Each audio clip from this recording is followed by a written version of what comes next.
শুভ সকাল বন্ধুরা। আজ সাইডে এসে প্রথমেই চেক করে নিচ্ছিলাম জলের হোল কোনটা, শুকনো হোল কোনটা, কারণ সারা রাত ধরেই বৃষ্টি হয়েছিল।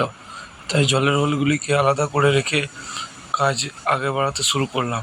তারপরে চলে গেলাম হোলের লাইনগুলি গুনতে আর কীভাবে প্যাটার্ন দিয়েছে হোলের সেগুলি দেখতে। এগুলি দেখা হয়ে যাওয়ার পর ড্রিল অপারেটরকে ডেকে পাঠালাম জানার জন্যে তার ড্রিলে পর্যাপ্ত পরিমাণ ডিজেল আছে কি না।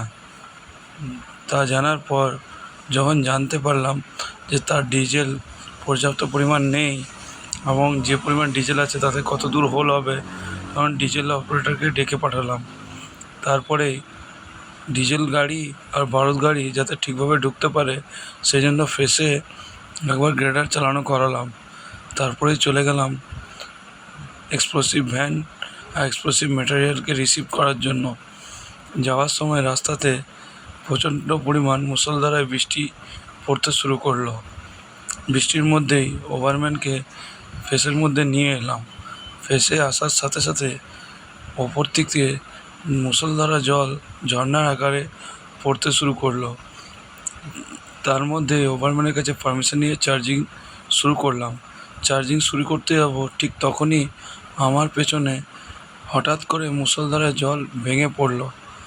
চার্জিং কমপ্লিট করে শিফট ইনচার্জকে খালি টিপারগুলি বের করার জন্য বললাম। সেই মতো আমাদের শিফট ইনচার্জ টিপারগুলি বের করে সঠিক দূরত্ব অনুযায়ী বজায় রেখে সে টিপারগুলিকে সরিয়ে দিল। তারপরে অন্যান্য কোম্পানির টিপারগুলি গার্ডিংয়ের জন্য দাঁড় করানো হলো এবং ব্লাস্টিং সম্পন্ন